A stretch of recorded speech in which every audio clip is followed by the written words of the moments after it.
ತಮಿಳುನಾಡು ಮುಖ್ಯಮಂತ್ರಿ ಹಾಗೂ ನಟ ವಿಜಯ್ ಮಂಗಳೂರು ಅಂತಾರಾಷ್ಟ್ರೀಯ ವಿಮಾನ ನಿಲ್ದಾಣಕ್ಕೆ ಆಗಮಿಸಿ ಅಲ್ಲಿಂದ ರಸ್ತೆ ಮಾರ್ಗವಾಗಿ ಉಡುಪಿ ಜಿಲ್ಲೆಯ ಕೊಲ್ಲೂರು ಶ್ರೀ ಮೂಕಾಂಬಿಕಾ ದೇವಸ್ಥಾನಕ್ಕೆ ತೆರಳಿದ್ರು.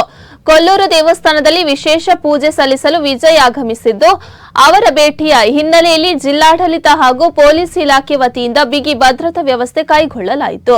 ತಮಿಳುನಾಡಿನ ರಾಜಕೀಯ ಹಾಗೂ ಸಿನಿರಂಗದ ಪ್ರಮುಖ ವ್ಯಕ್ತಿಗಳಿಗೆ ಕೊಲ್ಲೂರು ಶ್ರೀ ಮೂಕಾಂಬಿಕಾ ದೇವಸ್ಥಾನವು ಬಹುಕಾಲದಿಂದಲೂ ಆಕರ್ಷಣೀಯ ಧಾರ್ಮಿಕ ಕೇಂದ್ರವಾಗಿದ್ದು, ಅನೇಕ ಗಣ್ಯರು ಇಲ್ಲಿಗೆ ಭೇಟಿ ನೀಡಿರುವುದು ವಿಶೇಷ. ಹಿಂದೆ ತಮಿಳುನಾಡಿನ ಮಾಜಿ ಮುಖ್ಯಮಂತ್ರಿ ಎಂಜಿ ರಾಮಚಂದ್ರನ್, ಮಾಜಿ ಮುಖ್ಯಮಂತ್ರಿ ಜಾನಕಿ ರಾಮಚಂದ್ರನ್ ಹಾಗೂ ಮಾಜಿ ಮುಖ್ಯಮಂತ್ರಿ ಜಯಲಲಿತಾ ಅವರು ಕೂಡ ಕೊಲ್ಲೂರು ಶ್ರೀ ಮೂಕಾಂಬಿಕಾ ದೇವಸ್ಥಾನಕ್ಕೆ ಭೇಟಿ ನೀಡಿ ವಿಶೇಷ ಪೂಜೆ ಸಲ್ಲಿಸಿದ್ರು.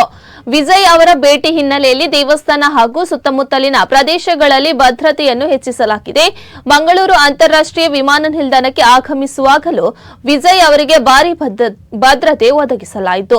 ಅದರ ನಡುವೆಯೂ ವಿಜಯ್ ಅವರು ವಿಮಾನ ನಿಲ್ದಾಣದಲ್ಲಿ ಸೇರಿದ ಅಭಿಮಾನಿಗಳಿಗೆ ಕೈ ಮುಗಿದು ಅಭಿನಂದನೆಗಳನ್ನು ಸ್ವೀಕರಿಸುತ್ತಾ ನಮಸ್ಕರಿಸುತ್ತಾ ನಗುಮುಖದಿಂದ ಕೊಲ್ಲೂರಿನತ್ತ ಪ್ರಯಾಣ ಬೆಳೆಸಿದ್ದಾರೆ.